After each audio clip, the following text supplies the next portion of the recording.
vous voyez le temps très très long. Alors vous dites que vous aimez le temps long. Michel voit le temps très très long parce que pour lui, derrière la guerre de civilisation, le grand danger, c'est plutôt le transhumanisme, vous voyez, la marchandisation du corps, les travaux pour retarder la mort. C'est ça qui arrive et qui menace totalement notre modèle civilisationnel. Michel, c'est ça le péril principal, plus que la guerre de civilisation, c'est-à-dire l'islam en France? Oui, je pense, oui. Il y a beaucoup de pas livres... une bonne nouvelle ce soir. Non, mais c'est ainsi. En même temps, on va pas déplorer, mais c'est difficile de réfléchir aux conditions de la fin de Rome. Il y a un nombre considérable de livres qui se viennent nous expliquer pourquoi il y a eu la chute de Rome.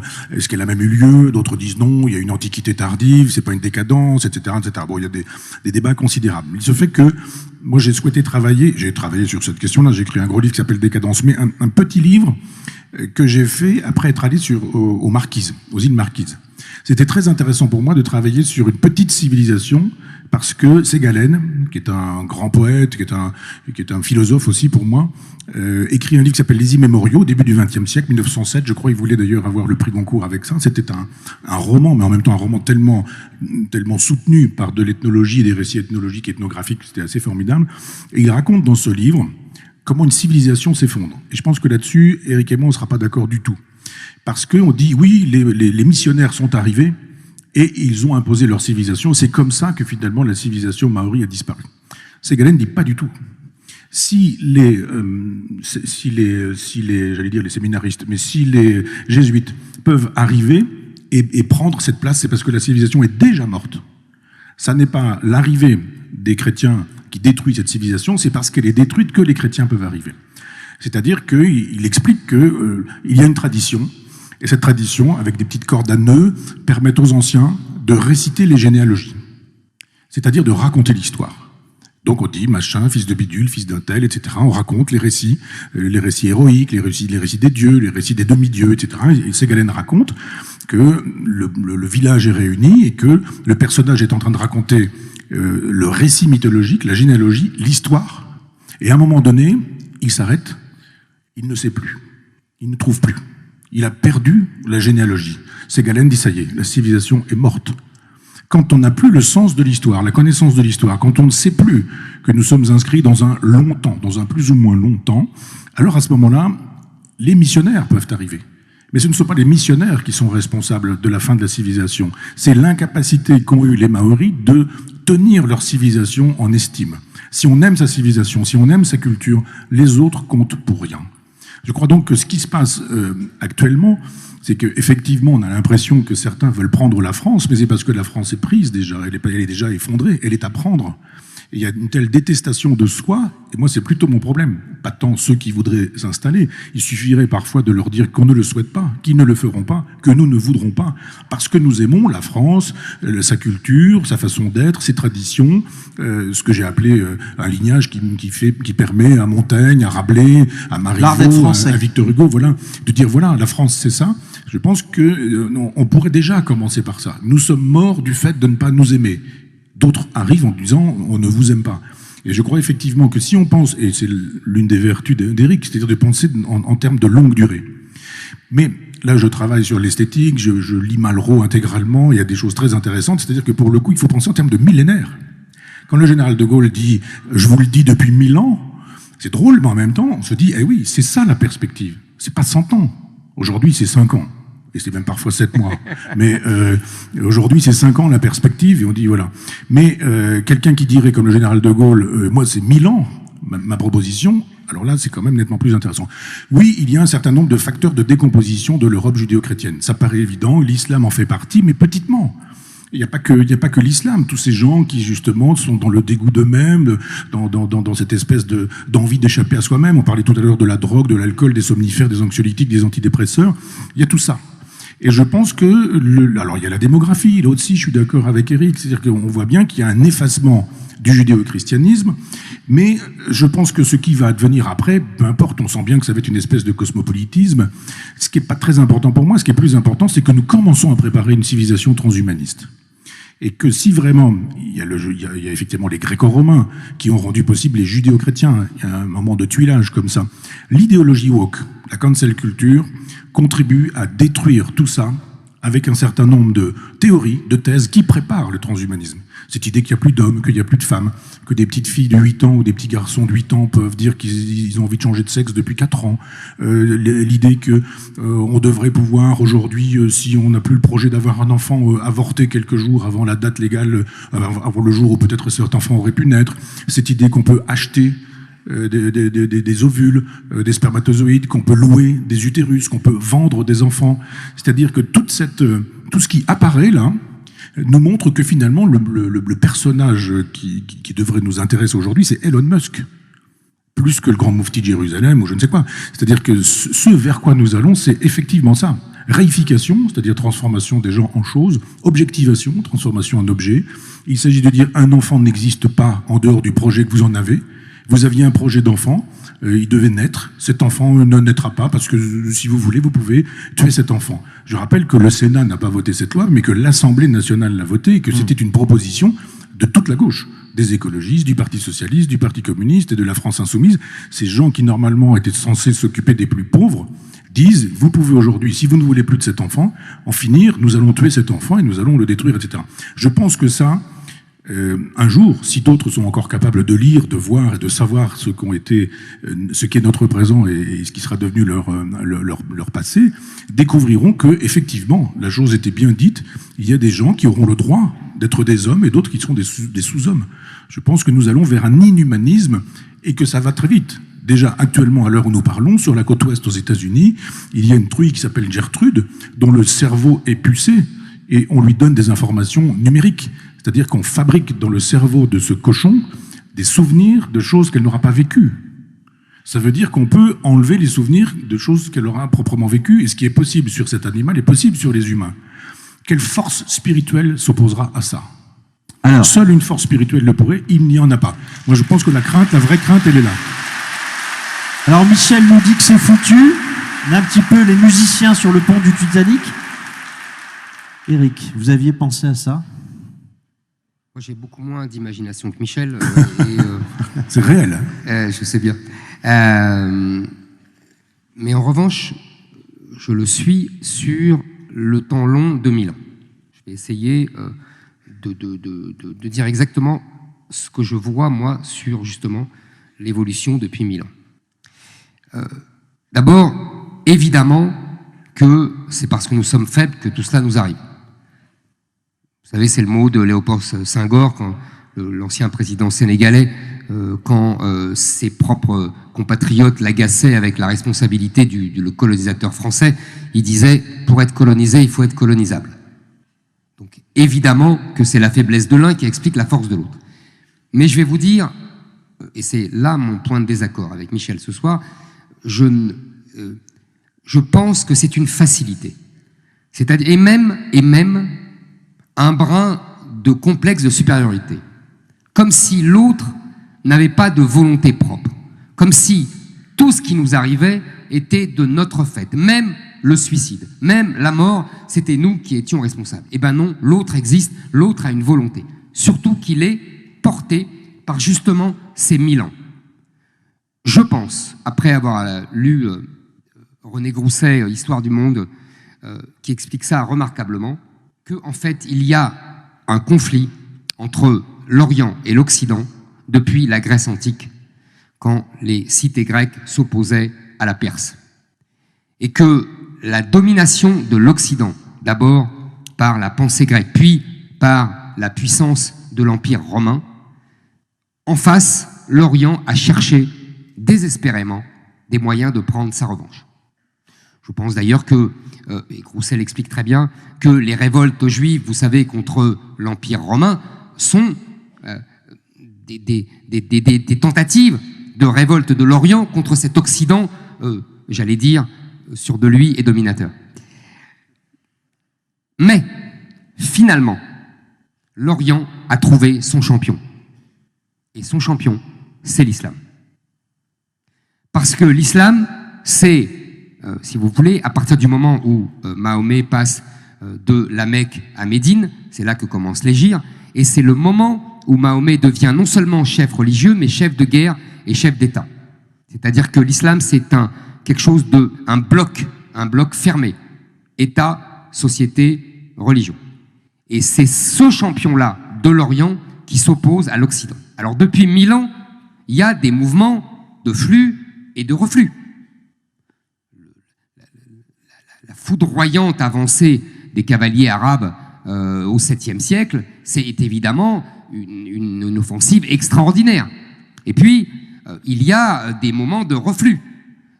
À chaque fois, ils sont expulsés d'Espagne au bout de 7 siècles.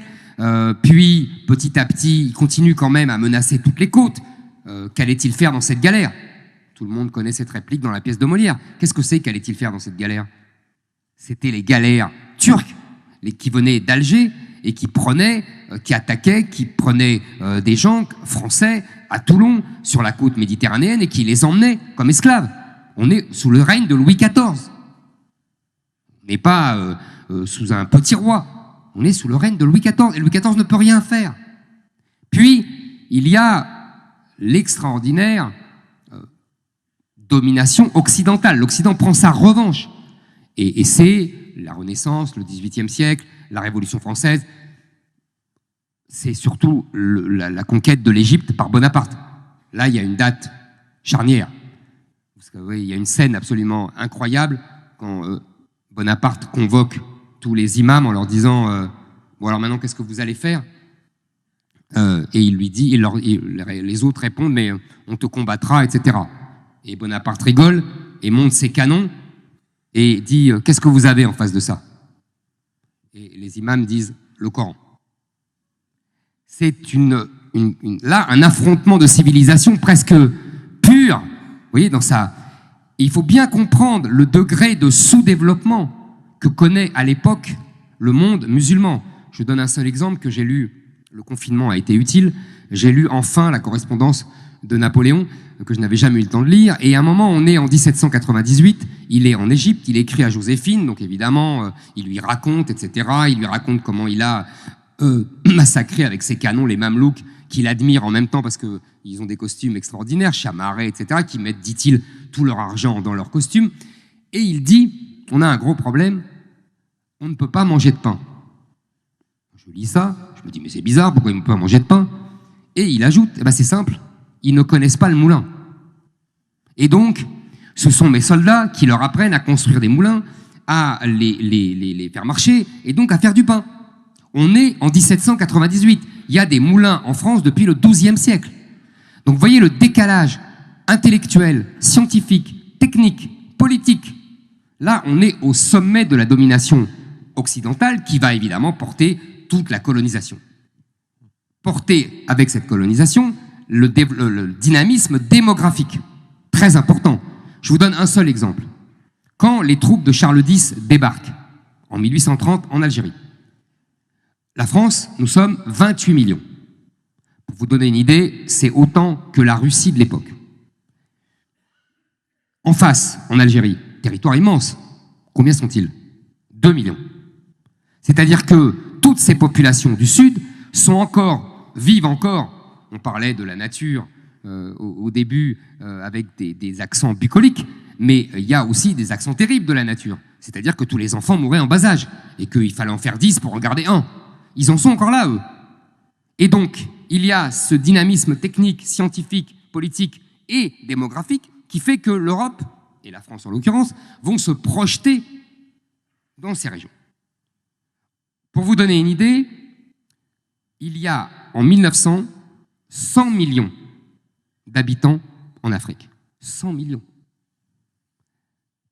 Il y a à l'époque 400 millions en Europe. Donc, la colonisation est portée d'abord par un dynamisme démographique. 4 pour 1. Je considère que depuis la décolonisation, puis les années 70, nous sommes dans une vague de reflux. Démographie, il est simple, l'Europe est toujours à 400 millions ou 500 millions, l'Afrique sera à 2 milliards en 2050. Vous voyez, toujours 1 pour 4, mais dans l'autre sens.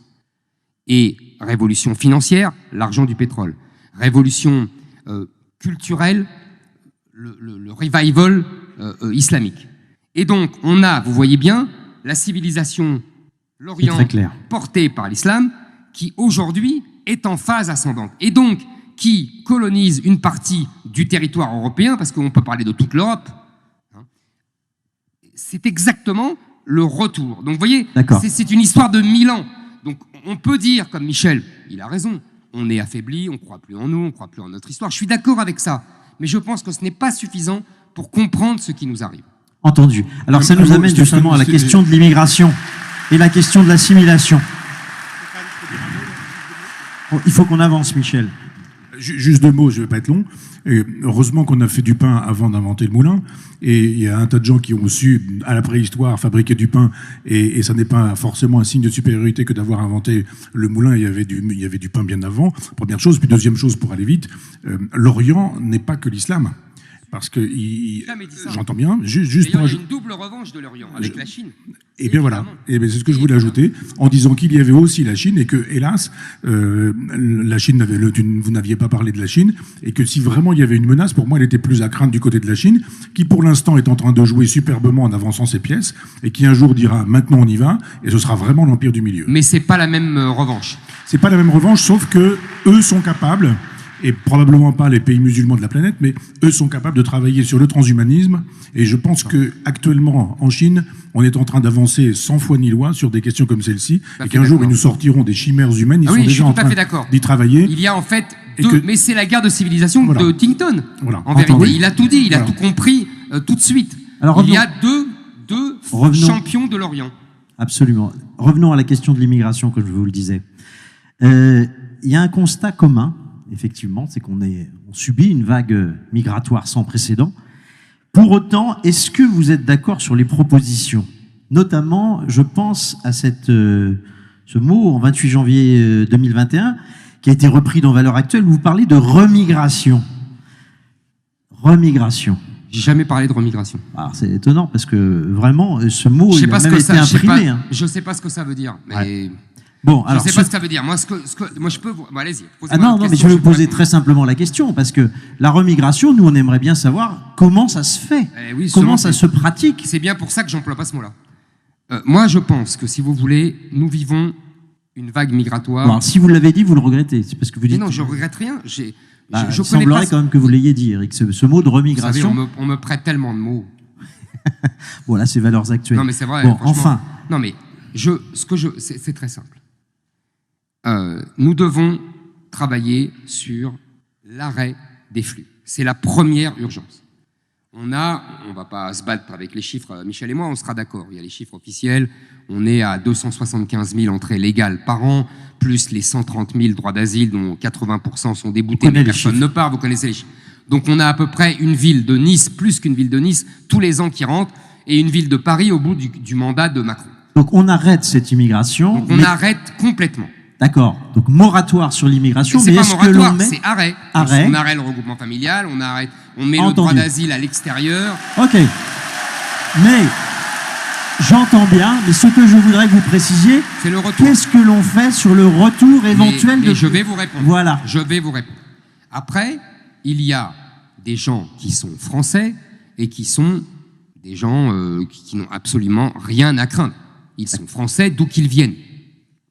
De l'autre côté de la Méditerranée, ils sont français, ils n'ont que cette nationalité, il n'y a absolument aucun problème, ils resteront français, je ne renverrai personne, c'est une évidence. Mais, ce que je dis, c'est que nous devons d'abord, après avoir arrêté les flux, on est bien d'accord, on passe cette discussion qui n'est pas évidente, on doit d'abord expulser les clandestins. Aujourd'hui, vous savez qu'on expulse entre 10 et 15%, et encore, les chiffres sont faussés parce qu'on prend les chiffres de Mayotte, et tout le reste, en vérité, on n'expulse personne. Donc, et ça, il faut expulser déjà les clandestins. Pour cela, il faut faire pression sur les pays d'origine avec les fameux laissez-passer consulaires. Vous avez vu que Macron a une idée géniale au bout de 4 ans et demi de faire pression sur les États d'origine. Mieux vaut tard que jamais. Il n'y avait pas pensé avant, c'est sûr. Moi, je comprends. Ouais. Donc, il faut aller beaucoup plus loin. Il faut, en fait, faire pression avec notre aide au développement. Il faut supprimer l'aide au développement des pays qui ne reprennent pas leurs clandestins. Mais il faut aller plus loin. Il faut ensuite expulser tous les délinquants étrangers, qui représentent déjà 25% des prisons françaises. C'est pas mal, ça fait à peu près 15 000 personnes. Il faut ensuite accroître la déchéance de nationalité pour tous les binationaux délinquants. C'est-à-dire, à partir du moment où il y a un crime, où il y a plusieurs délits, Michel parlait des trafiquants de drogue tout à l'heure, là, il y a, pour tous les binationaux, il y en a beaucoup. Il y a la plupart, par exemple, les Marocains sont tous binationaux. La plupart des Algériens sont binationaux. Donc, si vous voulez, évidemment que les gens qui sont honnêtes et qui ne posent pas de problème, il n'y a aucun danger. Mais les autres, on accroît la déchéance de nationalité, puis on les expulse. Et ce n'est pas fini. Je pense qu'il faut arrêter avec l'automaticité des titres de séjour. C'est-à-dire que... La fin du droit du sol. Non, ça c'est autre chose. Le droit du sol, il faut supprimer le droit du sol pour Faut qu'il n'y ait supprimer pas le droit des... du sol. Pour moi, oui. Pour qu'il n'y ait... Vous savez, le droit du sol, il a été... Oui, je connais l'histoire. Vous connaissez l'histoire. Bon, je continue. Je finis, Michel, si vous me permettez. Faut avancer, hein, parce qu'il Ben reste oui, 40 mais là, minutes. vous m'avez Non, mais coupé, donc pardonnez-moi. ça va pas. Donc, je disais donc, il faut arrêter avec l'automaticité des titres de séjour. Si les gens ont des titres de séjour d'1 an, de 2 ans, de 10 ans, on ne les reconduit pas automatiquement. Et si ils sont chômeurs, depuis plusieurs mois, il faudra établir ça précisément, on les renvoie chez eux. On n'a pas vocation à garder ici les chômeurs. Vous savez, j'ai fini, je donne un chiffre pour donner l'ampleur du phénomène. On a un taux de chômage et d'inactifs. On a comptabilisé les chômeurs et les inactifs, ensemble. Pour la moyenne de la population française, ça fait 13% de la population française. Pour les étrangers extra-européens, ce chiffre monte à 40%. On n'a pas vocation à entretenir ces gens à ne rien faire. Je pense qu'ils seront mieux chez eux. Alors vous avez entendu, Michel, Éric ne parle plus de remigration.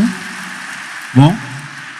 Vous vouliez réagir par rapport à ce qu'il disait, puisque on peut se dire que si remigration il n'y a plus, si on arrête l'immigration illégale. illégale. Et on renvoie certains on arrête immigrés l'immigration dont on ne veut plus. illégale. Voilà. Et légale. Attention. Illégale. C'est comme on arrête l'immigration Georges Marchais légale. l'avait dit en 1980. Mais on ne renvoie pas les gens chez eux. On arrête l'immigration légale et illégale. Ok. Alors, j'en profite avant de passer la parole à Michel pour vous demander de commenter ces mesures qui ont été écrites par les 3000 compagnons de Front Populaire et compagnistes dans un programme commun des souverainistes qui va venir prochainement être publié. Voilà ce qu'ils proposent. Moratoire de 5 ans sur l'immigration. Réserver les allocations familiales aux personnes qui résident légalement et ont déjà cotisé à la sécurité sociale. Et renégocier les accords de Schengen. En un mot, oui, non? Qu'est-ce que vous pensez de ces mesures? On renégociera Schengen sans problème, mais ça va prendre des siècles. Donc il vaut mieux continuer à ne pas respecter Schengen, comme d'ailleurs on le fait actuellement. D'accord. Deuxièmement, moi, pour les allocations familiales, je pense que c'est de la solidarité, donc ce n'est pas de la contribution. On ne contribue pas pour les allocations familiales, c'est comme les allocations logement. Donc ça, je le réserve aux Français uniquement. Michel, est-ce que vous voulez réagir par rapport à ce que vous venez d'entendre? Alors d'abord, le constat, il est fait par presque tout le monde aujourd'hui. Il y a ceux qui osent et ceux qui n'osent pas, mais tout le monde voit bien qu'une espèce de libéralisme de la migration ne fonctionne pas. C'est laisser faire tout le monde, en laisser entrer tout le monde, en se disant on accueille tout le monde, mais après vous allez vivre sous les ponts, vous allez vivre dans des toiles de tente, on va déplacer ces toiles de tente, vous allez vous droguer, vous allez etc. etc. Si on est un tant soit peu sensé et pas idéologue, on se dit effectivement il y a un problème. La solution, moi je crois beaucoup au peuple. Et je crois beaucoup à la possibilité, alors d'abord aux techniciens qui sont susceptibles de travailler. Moi je dirais, le droit, rien que le droit, tout le droit, ce serait déjà beaucoup. Si on faisait respecter effectivement le droit français, pas besoin de faire voter quoi que ce soit. S'il y a des clandestins qui doivent être expulsés, ils sont expulsés. C'est pas une mesure d'inhumanité d'imaginer que faire respecter la loi, on devrait pouvoir commencer par ça. Je pense ensuite que les conditions d'accueil sont impossibles. On ne peut pas imaginer que quand on a à manger pour 10 dans sa maison, on va inviter 50 personnes en laissant 100 personnes arriver aussi en disant c'est inhumain pour tout le monde. Donc effectivement, il y a un problème ici. Je pense qu'il faut un vrai travail, comme on le fait nous à Front Populaire, qui permettrait justement de passer ces questions-là au référendum. Je pense qu'on doit pouvoir dire... Le référendum. Oui, bien sûr. En disant... mais de toute façon, on est obligé. Enfin, pour mes mesures à moi, on est obligé parce que sinon le juge constitutionnel les casse. C'est ça. Moi d'abord, je pense que après c'est... Il y a eu ses mesures à lui. Le candidat. Ce que je veux dire là, ce que j'ai dit là. C'est ce que je voulais dire. Oui, c'est-à-dire que tout ce que liste Éric me paraît intéressant à penser, à réfléchir, à analyser en termes de faisabilité et pas en termes d'idéologie. Le risque, c'est d'en faire de l'idéologie, qui risquerait pour le coup de dire cette communauté, on n'en veut pas, on n'en veut plus, etc. Non, moi je crois toujours à la possibilité d'une assimilation, en disant c'est pas systématique. Si vous voulez, si vous montrez que vous avez le désir d'être français, alors à ce moment-là, il n'y a aucun problème. Et il n'y a un problème que pour ceux qui nous disent sciemment, en étant délinquants, en le faisant savoir, en le signifiant par des comportements ou je ne sais quoi, qu'ils n'ont pas envie d'être français, pas envie de s'intégrer, et que, comme dit Houellebecq, la France est un hôtel. Et je prends une chambre d'hôtel et j'aimerais qu'on me la paye, et puis voilà. Donc c'est un débat qu'il faut avoir. C'est un débat ponctuel sur des questions comme celle-ci qui supposerait qu'on doit pouvoir un jour mettre au référendum en disant, mais après tout, moi je n'ai pas peur du peuple. Je ne pense pas qu'on puisse dire, je suis le chef de l'État, j'ai décidé, ça c'est, on va retrouver notre histoire Girondin-Jacobin, mais à un moment donné, de dire sur un certain nombre de questions sociétales, des questions de civilisation, on doit pouvoir dire, souhaitez-vous, oui ou non, et je souscris à la nécessité de faire un grand nettoyage. C'est pas possible que ça continue comme ça. Les gens vivent dans une insécurité qui n'est pas un horizon de civilisation. On ne doit pas pouvoir craindre quand on est une femme, et même quand on est n'importe qui, de sortir dans la rue, de craindre de se faire voler sa voiture, de se faire violer, massacrer, voler son vélo, etc. Ça n'est pas possible, ça n'est pas pensable. Donc qu'on soit d'accord sur ce constat, mais qu'on soit surtout pas sur la logique idéologique d'une certaine gauche très angélique, disant ça ne pose aucun problème, c'est une chance pour la France. Non, c'est un problème, et moi je souhaiterais qu'on rééduque et qu'on réarme le référendum. Oui, je suis tout à fait d'accord. Je tiens à dire... j'ai deux points d'accord. Non, mais de toute façon, le référendum, on ne peut pas sauter sur sa chaise et crier comme un cabri référendum, référendum, référendum. En l'occurrence, c'est pour ça que je vous ai dit ça spontanément, pour les mesures que je propose qui seront en contradiction avec la jurisprudence du Conseil constitutionnel et la jurisprudence de la Cour européenne des droits de l'homme, et il n'y a qu'un référendum pour briser cette opposition-là. Et deuxièmement, moi je suis comme Michel, je crois encore tout à fait à l'assimilation. Je pense que tout le monde peut s'assimiler, d'où qu'on vienne, quelle que soit sa religion, mais on a, comme disait le général de Gaulle, on assimile des individus et pas des peuples. Or, face au nombre, face à l'arrivée permanente et face à la constitution de diaspora gigantesque sur nos territoires, on a reconstitué un peuple. Et le peuple refuse de s'assimiler. Donc il faut arrêter, vous voyez, d'abord la démographie et l'arrivée permanente. Alors, je voudrais vous faire réagir. J'ajoute juste une chose, que ça ne peut pas se faire dans la configuration européenne telle qu'elle existe actuellement. On va y venir, justement, on va y venir. Le bon échelon pour gouverner, c'est la question d'après. La sortie de l'Europe. Mais je voudrais parler et vous faire réagir par rapport à cette question de Nadia Remadna de la Brigade des maires, vous savez, qui lutte contre l'islamisation des quartiers. Écoutez ce qu'elle a à vous dire. Bonjour à vous tous, bonjour Monsieur Offray, bonjour Monsieur Zemmour. Voilà, je me présente. Alors moi je m'appelle Nadia Remadna, je suis travailleuse sociale et je suis aussi la présidente de l'association La Brigade des maires que j'ai créée sur la ville de Sevran en 2014. Et j'ai fait aussi une action d'un café à Sevran où tout le monde en a entendu parler, où effectivement ce fameux café de Sevran, où les femmes étaient interdites de rentrer dans ce café.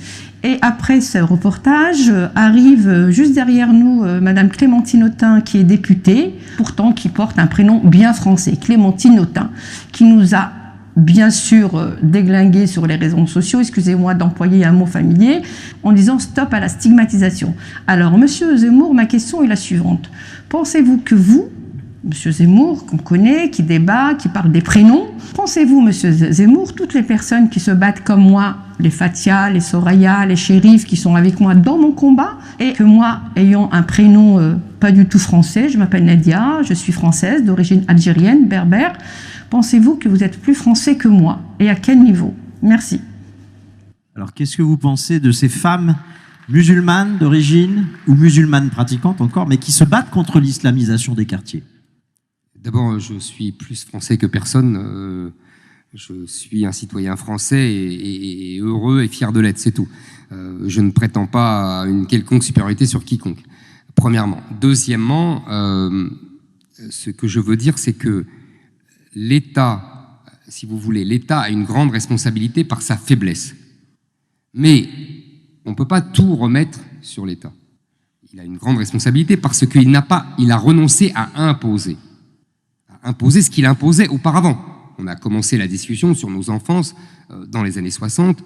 Vous ne pouviez pas donner à votre enfant un prénom qui n'était pas, comme on disait, dans le calendrier. L'officier d'état civil le refusait. À partir d'un moment, il y a eu un basculement où l'officier d'état civil l'a accepté. C'est ça le problème, premièrement. Deuxièmement, je maintiens que, si vous voulez, il n'y a pas d'innocents. C'est-à-dire qu'il y a des gens, ils ont leur vie, ils font des choses, et ils sont responsables de ce qu'ils font. Donc, quand les gens ne donnent pas de prénom français à leurs enfants, ils sont aussi responsables. Ils veulent transmettre quelque chose qui n'est pas de l'ordre de la culture française, mais au contraire de la culture d'origine. Et cette femme qui se bat très courageusement contre l'islamisation du quartier, contre le trafic de drogue, etc., je comprends très bien son combat. Mais ce sont aussi les gens qui sont autour d'elle qui accroissent l'islamisation des quartiers où elle vit. C'est à cause de ça que les Français d'origine ont été chassés, ont fui ces quartiers, parce qu'ils ne pouvaient plus vivre à la française. Il y a bien quelqu'un, si vous voulez, à partir d'un certain moment, il y a une masse de gens qui vivent d'une certaine façon, et les autres se sentent étrangers dans leur propre pays et fuient. Donc, il ne faut pas... j'ai l'impression qu'elle, c'est quand même une exception, pardonnez-moi. J'ai l'impression qu'on arrive à la question là, de l'essentialisation. Vous parlez un peu des musulmans en général, comme Alice Coffin parle des hommes, c'est-à-dire c'est les hommes. Non. Cette femme nous montre je que parle pas du tout des musulmans. Moi, elle se bat contre l'islamisation, contre les barbus, contre les djellabas. Je la connais pas, cette dame, donc je ne sais pas ce qu'elle fait exactement, mais donc je ne vais pas débattre en tout cas, avec elle se bat. Mais c'est très bien. Je ne parle pas des musulmans. Je parle de l'islam. Je vous ai dit, je pense que c'est un phénomène historique, c'est un phénomène civilisationnel qui dépasse chacun d'entre nous. Je vous ai dit, je ne crois pas à la distinction entre islam et islamisme. Je pense que c'est la même chose, que l'islamisme est l'aboutissement de l'islam, parce que je vous ai dit tout à l'heure que l'islam, depuis l'origine, c'est une symbiose entre la religion, l'État et la société. Mais en revanche, je fais le distinguo entre l'islam et musulmans. C'est-à-dire qu'il y a des musulmans qui peuvent très bien s'éloigner de la pratique et de la conception originelle de l'islam, qui, si vous voulez, se francisent, qui ont une approche de leur religion qu'ils mettent à distance, et ça, je suis désolé, ça s'appelle l'assimilation. Moi, je crois tout à fait que les musulmans sont capables de ça. Mais il faut qu'ils le veuillent, et il faut que l'État... l'encourage. Oui, plus que l'encourage, soit suffisamment ferme. Je vais vous expliquer pourquoi je dis ça. En fait, il y a des pressions. On a bien vu, on a lu récemment le livre de la jeune femme Claire Koch qui a raconté comment elle avait changé son prénom, comment toute sa famille lui était tombée dessus, turque d'origine. Il y a des pressions. Jamel Debbouze le raconte avec humour. Il dit moi j'ai appelé mon fils Léon et mon père m'a dit ça fait rien, moi je continuerai à l'appeler Mohamed. Donc vous voyez, il y a des pressions. Et donc pour résister à ces pressions, il faut la force de l'État. Ça aidera les gens eux-mêmes. J'ai bien compris. En fait, c'est comment dire, ma fermeté qui aidera les musulmans à s'assimiler, contrairement à ce qu'on prétend. Alors, je voudrais poursuivre sur cette discussion. Dans le Figaro Magazine, vous avez dit « Je crois aux inconscients collectifs qui nous dirigent et l'inconscient collectif de ces populations musulmanes est de coloniser l'ancien colonisateur, de dominer l'infidèle au nom d'Allah. » Et alors là, je pense que Michel... psychanalyser l'inconscient musulman, ça a dû vous faire réagir, ça. Oui, mais je voudrais réagir à ce que disait Eric, parce que nous avons théorisé tout à l'heure la question de la provocation. Et nous sommes là dans les travaux pratiques. Je pense qu'on blesse beaucoup de gens quand on interdit les prénoms d'origine étrangère. Parce que, c'est ce que j'ai dit avec le voile, je dis le voile pour moi, c'est pas ce qu'on a sur la tête, c'est ce qu'on a dans la tête qui est important. Et tout le monde connaît des gens qui ont prénommé leurs enfants avec des prénoms d'origine musulmane et qui sont très désireux d'être français. Parce que ça, je dirais, c'est l'écume des choses. Et on peut blesser des gens, parce que je vous ai beaucoup entendu dire que le père de Michel Platini, qui s'appelait Aldo, a appelé son fils. C'est une autre époque.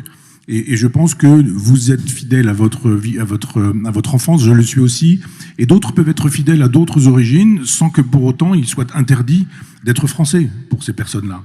La deuxième chose, je vais vite sur ce sujet-là, mais c'est aussi blessant de dire que l'islam c'est l'islamisme.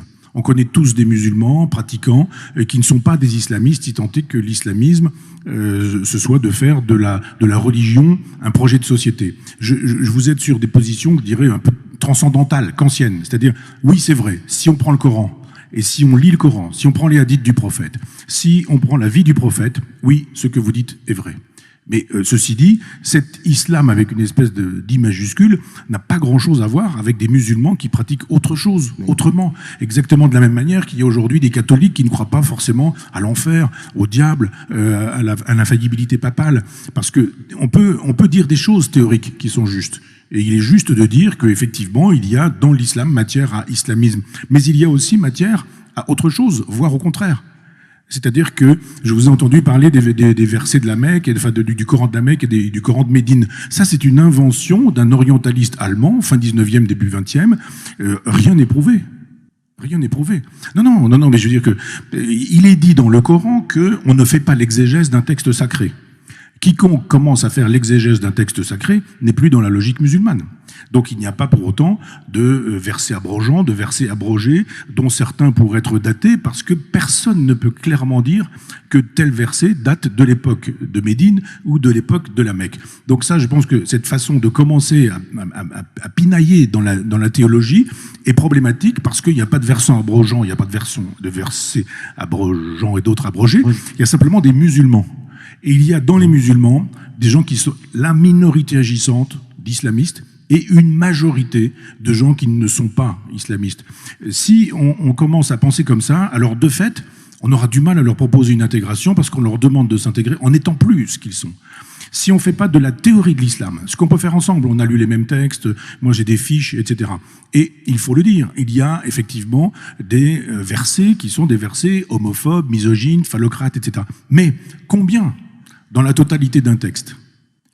Pas beaucoup, ils sont minoritaires, exactement comme il y a des versets, enfin des moments minoritaires dans la Bible où on peut effectivement estimer que quand Jésus, par exemple, chasse les marchands du temple, c'est d'ailleurs un texte qui plaisait beaucoup à Adolf Hitler, dont je rappelle qu'il n'a jamais été païen, mais qu'il était catholique, je pense que c'est une logique du prélèvement, la question de l'islam. Et le prélèvement, si la République n'aide pas à prélever dans le Coran ce qui mérite d'être prélevé, en écartant ce qui ne mérite pas d'être prélevé, cette idée que effectivement la parole, la voix d'une femme ne pèse pas la voix d'un homme quand il s'agit d'être dans la logique du témoignage ou que dans l'héritage, etc., etc. On peut faire ça. Vous le savez tellement bien que ça a été possible avec Napoléon, qu'il l'a fait avec les Juifs, cette possibilité de dire, mais il y a la possibilité avec cette espèce d'islam dans lequel il y a tout et le contraire de tout. Des choses terribles. Non. Si, il y a des choses. Il n'y a pas tout et le contraire de tout. Mais si. Quiconque tue un homme tue tous les hommes. Michel, quiconque sauve un homme sauve tous les hommes. Oui, mais la suite de ce verset, Michel, qu'on cite tout le temps, qui sauve un homme sauve tous les hommes, si il n'a pas contrevenu à la loi d'Allah, si il n'a pas offensé Allah. Allez à la fin, Michel. Et je suis très étonné de votre argument sur la blessure. Sur la blessure, oui. On blesse des gens. Vous avez raison, on peut blesser des gens. Vous avez tout à fait raison. Mais il ne me semble pas que la République se soit gênée pour blesser les consciences catholiques quand elle a imposé la loi de séparation de l'Église et de l'État. Et je m'étonne fort. Non, mais on peut ne pas défendre ça. Je m'étonne fort que vous repreniez des arguments qui, à l'époque, faisaient Flores à la droite monarchiste, qui disaient déjà la République blesse les âmes catholiques. Je ne pensais pas, ce soir, vous voir en Louis Veuillot. Ça m'amuse beaucoup. Si vous voulez, je pense, moi, que la République doit être implacable. Parce que sinon, c'est la mort de la France. Je voudrais qu'on avance sur le reste. C'est vrai, on peut blesser... Non. Vous avez raison. Et deuxièmement, moi je pense à ce moment-là. Pour les prénoms, pardon, Michel. Non, j'ai deux mots. Je pense que si la République est implacable, alors c'est la France qui va disparaître. Pas du tout. Au contraire. Vous savez, quand la République a été implacable, elle a sauvé la France. C'est la seule vertu que je reconnais à Robespierre. Et moi, ce que j'aime chez De Gaulle, c'est justement cette façon de ne pas vouloir trancher, couper, tailler, opposer, en disant il faut composer. Pardonnez-moi, De Gaulle est implacable. De Gaulle est implacable avec... Non, pas sur mais excusez-moi, De Gaulle est implacable avec les collabos en 44. Mais De Gaulle est incapable avec l'OAS en 62. De Gaulle est même implacable avec les harkis, et même d'une rare cruauté, parce que justement, il ne veut pas que son village devienne colombé les deux mosquées. Il va jusqu'à la cruauté. Excusez-moi. Donc, deuxièmement, pour les prénoms, je suis désolé de vous le dire, que quand vous dites c'est une autre époque, je ne suis pas d'accord avec vous. pourquoi il y aurait des gens qui auraient fait l'effort, par amour de la France, de donner un prénom français à leurs enfants. Les Arméniens, on parlait de Les Charles Arméniens, Aznavour tout à l'heure. les Espagnols, les Italiens. On peut donner un prénom de ses origines en deuxième prénom. La loi était bien faite. On peut donner un troisième prénom. Il y a une grande liberté. Hein. Pourquoi ceux-là auraient fait l'effort et les suivants ne font pas l'effort? Mais je vais vous dire pourquoi. Parce que, en vérité, et une fois de plus, vous allez me reprocher d'essentialiser, mais l'islam est une fantastique machine à assimiler. Donc elle assimile à l'envers. Quand quelqu'un se convertit à l'islam, il change de prénom, mon cher Michel. Non mais... Oui, oui. Alors, Michel, vous répondez, mais après, on passe à autre chose, parce qu'on n'a plus beaucoup de temps. Non, mais il faut le temps quand même sur ce sujet-là, parce que si on fait de la théologie, faisons de la théologie, il n'y aura aucun problème. Mais faisons aussi de l'histoire. Mais si, c'est de la théologie quand même. Et faisons aussi de l'histoire. Cette façon de dire les musulmans, c'est quand même étonnant de voir. Je suis juste en train d'essayer de répondre. En disant vous me prêtez quelque chose que je n'ai pas dit. J'ai pas encore dit ce que vous aviez dit. Vous m'avez dit les musulmans. Je suis en train de m'apprêter à dire des choses dont vous pourrez dire ensuite que vous n'êtes pas d'accord avec. Mais regardez par exemple quel est le statut de l'islam asiatique en France. Pas du tout le même que le statut de l'islam maghrébin, qui n'est pas du tout le même que le statut de l'islam turc, qui n'est pas du tout le même que le statut de l'islam iranien. Il y a en Iran on a parlé tout à l'heure, il y a avec la Perse une longue tradition culturelle qui fait que l'islam de l'Iran n'est pas l'islam de l'Arabie Saoudite. Non, c'est chiite et le sunnite. Pas seulement. C'est pas seulement ça la différence. C'est pas seulement ça. C'est-à-dire que quand on a 2, 3, 4, 5 000 ans de culture derrière soi, on fait pas l'économie de ces 2 ou 3 000 ans. Et la Perse, enfin l'Iran d'aujourd'hui, dispose de ce passé-là, ce qui n'est pas exactement le cas de l'Arabie Saoudite. Enfin, je veux dire que si... Pardon, je suis tout à fait d'accord avec vous, Michel. Un mot. Mais Atatürk, ça n'empêche pas que Khomeini dit l'islam est politique ou n'est rien. Khomeini, l'Iranien, le Perse. Exactement, ils pensent la même chose finalement que l'Arabie Saoudite. Mais évidemment, dans la logique de la théocratie. Il y a une grande unité, mais l'islam est théocratique par essence, Michel. Pas chez des musulmans qui sont républicains. Par essence, Mahomet est le beau prophète et le beau modèle. Et Mahomet est un chef de guerre, un chef politique temporel. Et un chef religieux. Dès le début, l'islam commence là. C'est ça l'égir. Et est-ce qu'il ne s'est rien passé depuis? Il s'est passé l'histoire, justement. Il ne s'est rien passé depuis. Mais on peut pas être si féru d'histoire comme vous l'êtes en essentialisant et en disant que l'islam... Je n'essentialise pas. Je dis il y a une civilisation islamique, il y a une religion qui est plus qu'une religion, et il y a des musulmans qui peuvent se détacher de cet islam-là. C'est le contraire de l'essentialisation. Si vous en êtes d'accord, parce qu'on ne vous mettra pas d'accord précisément, on va continuer. Je voulais juste vous demander de réagir très très vite aux propositions de Front Populaire et compagnie du programme commun des souverainistes. Mettre en place une formation diplômante pour être imam. Interdire tout financement étranger pour les mosquées. Oui. Faire signer une charte républicaine aux imams. Acceptation donc de l'égalité homme-femme. Acceptation de la laïcité. Ça ne sert à rien. Avec la laïcité, c'est ce qu'a fait Macron. Ça ne sert strictement à rien. Avec la laïcité, il n'y a pas de force de loi. C'est tout le problème. Très bien. Alors ça ne sert à rien. Ok. Alors, j'avais prévu de parler un peu économie, mais on n'aura pas le temps parce que malheureusement, il faut avancer et je veux absolument vous entendre tous les deux sur quelle est la bonne échelle pour gouverner.